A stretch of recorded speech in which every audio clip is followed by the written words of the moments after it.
Hello, my name is Larry with Powerlift, and today we're going to be showing you how easy it is to install one of our dumbwaiters. When you unpack your rail system, this is pretty much what's going to look like. These middle sections will change depending on the size of your dumbwaiter and the length of them. This is your bottom section with your motor mounts, all your low voltage for your bottom floor, and then we come over here to your top section, and this is your chain that drops down, the flex that drops down, that plugs into the 2x4 box over there with all of your low voltage at your top floor already done and wired for you for this easy quick connect. This here is your dumbwaiter car, and once again this is going to change depending on the size of your car. Some are small, some are big. And then this is the heaviest item. This is your motor box that contains your hardware box, your door locks, push buttons, everything you need, all hardware is in this box here. Okay, this is our standard motor for our Powerlift 100s and 200s. Powerlift 300s and 500s are a different motor, but they'll be packed the same way. They're in this box and then they're lagged to a piece of wood at the bottom. This on the side here is your hardware box with everything in it. Push buttons, instructions, everything is in here that you need to install the dumbwaiter.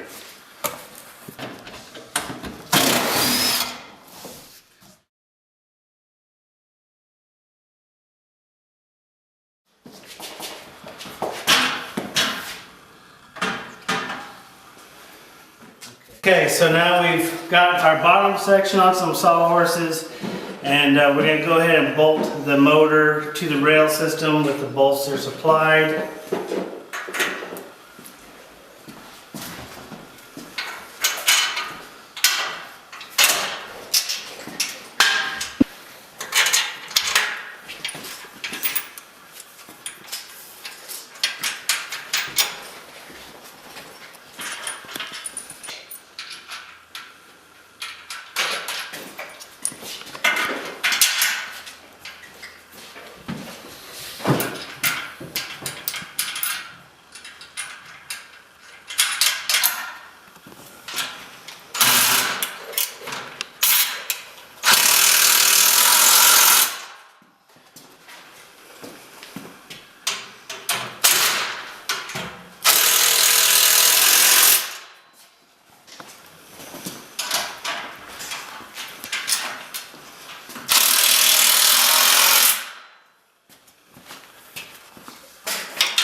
Okay, the next step is to wire in your control box to the rail system.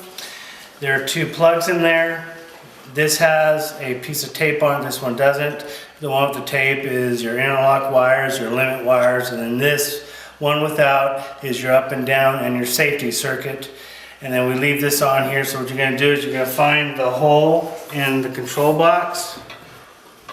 Okay, when you open up your control box, your schematic, extra master link is here, and then this is laying right on top, and this is the detailed picture that shows you where you put all your fork connectors. Once again, here's the one with the tape, here's the one that's not, and your tape is your limits, your 24 volt DC, the one without is your up and down, and then your door safety circuit on 6 and 7.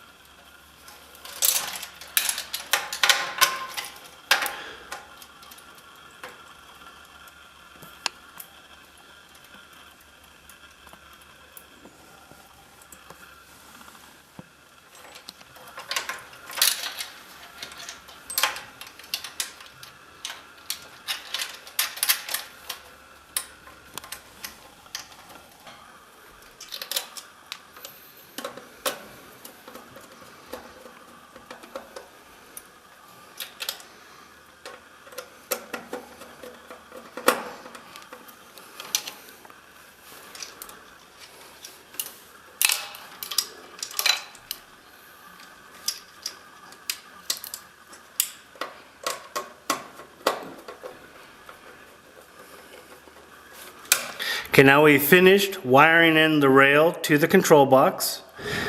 This is the one piece of wire that does not have the tape on it. And 1 through 3 is your push buttons, up and down push buttons. And then the 6 and 7 over here is your safety circuit. The one that has the piece of tape on it is your limits, 12 through 10. And then the DC power for your door interlocks is 4 and 5. Over here we have our relays, our contactors, transformers, and fuse. This relay here is 24 volts AC, so when that's lit up, that tells you that your low voltage is working.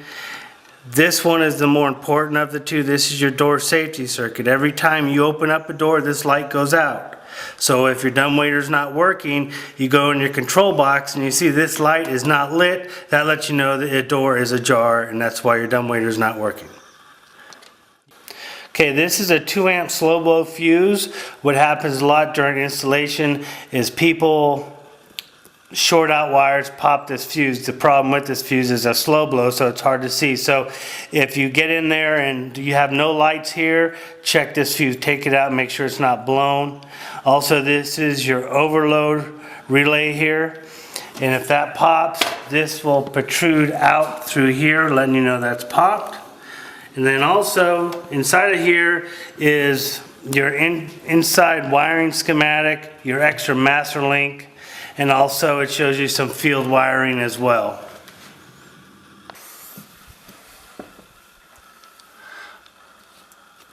Okay, so what we have done here is we've done 3 lines. This is your center line, which is the most important line. And then depending on which unit you have, you're going to go out from there. This is a 20-inch rail, so these are 20 inches apart, which our backing is behind here. But the most important is our center line, because the dumbwaiter we want plumb with the shaft. Okay, here is everything you need to install the dumbwaiter, which we provide.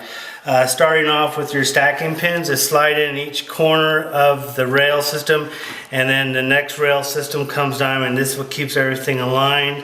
Next thing is we have these, we through bolt the sections together, and when we through bolt that, we want to make sure the tracks align. That's the only thing we really care about. This here is a temporary holder, as when you put the section in place, you put this over a 1-inch tube, screw this in there, so it's pretty much just a third hand is all it is. It's not really, you can use it for securing, but the reason we give them these is just to make it easier for you, because normally it's a one-man job doing this. The next thing we have here is all the lags that will lag the machine into the wall. We do all the drilling for you, but mind you, some of our bigger units we do not drill. We give you the drill bit for that, but these will be the lags that you will fasten the rail system to the wall. Okay, we got the bottom section where we want it. We're in between our lines at center. Now what I'm going to do is I got the temporary holder here to help me out hold this in place. We're going to just put that in the center for right now. We're going to screw that to the sheetrock just to hold this section in place so we can start stacking it, the other sections on top.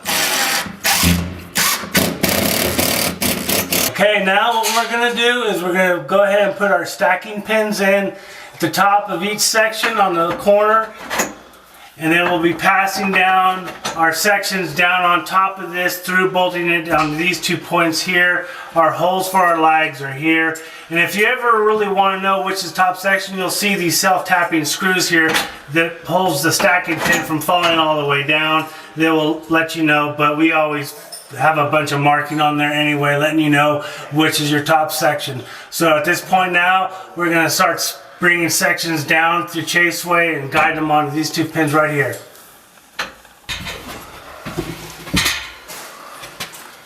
There you go.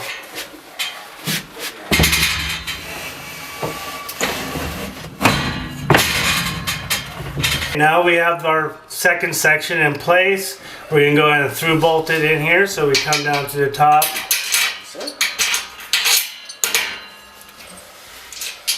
And once again, we're more concerned about this. We don't care about out here. It's here that we are concerned about. And once again, this is where you're going to lag it. But for right now, we don't want to lag it until the whole dumbwaiter is in place. We plumb it to the shaft, then we go ahead and lag it. Okay, now we're getting ready to put the top and final section in place. As you see, we put our temporary holder on the side here because we don't want to put it here because the section is going to be coming down on top of this one. So we put it off to the side here. And then once again, here's our stacking pins in place. We're writing our lines. Everything's looking good.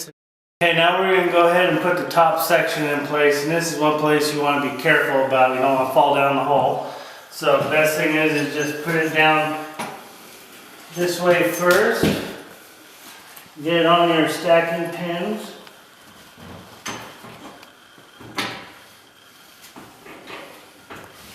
And lean it in place. At this point, with the top section in place, we want to go ahead and cut all the zip ties that we use to ship the unit. The flex conduit will drop down and fasten to the 2x4 gang box down below with the plugs. The only thing is there's a black tie right here with a tie. This holds the chain in place, so you do not want to cut this until the chain is fastened to the trolley.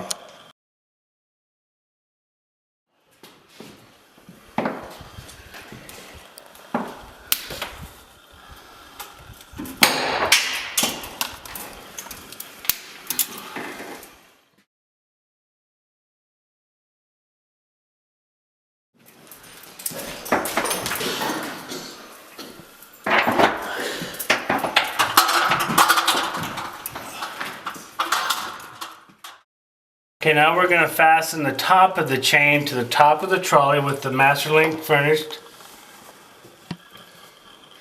You want to make sure you get this good so the trolley does not free fall someday. Now we're going to fasten the bottom of the chain to the trolley. This is the nylock that is set by the factory. This should not be adjusted. You come up underneath, get the bolt started, and then a little trick, because there's going to be a bunch of slack on the backside chain. You come down here, spin this clutch right here like so, and it works all the slack, and you'll see the car going up. Then now you can get this on better.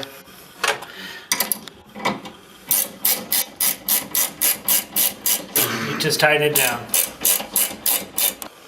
At this point, we're going to hook up our flex connectors to the bottom floor. The other part of the connector is right here inside the box. We run these two plugs in one at a time.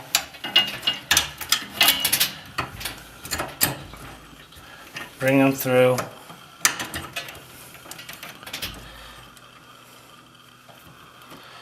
And then one thing with flex, if you think it's too short, all you have to do is twist it one way and it'll make it longer, and if it's too short, you twist it the other way and the flex will get shorter. We're just going to be plugging these things in. Make sure that there's no metal filings or anything inside of the plugs when we plug them in, and then all you got to do is give them a quick little twist and put them in like so.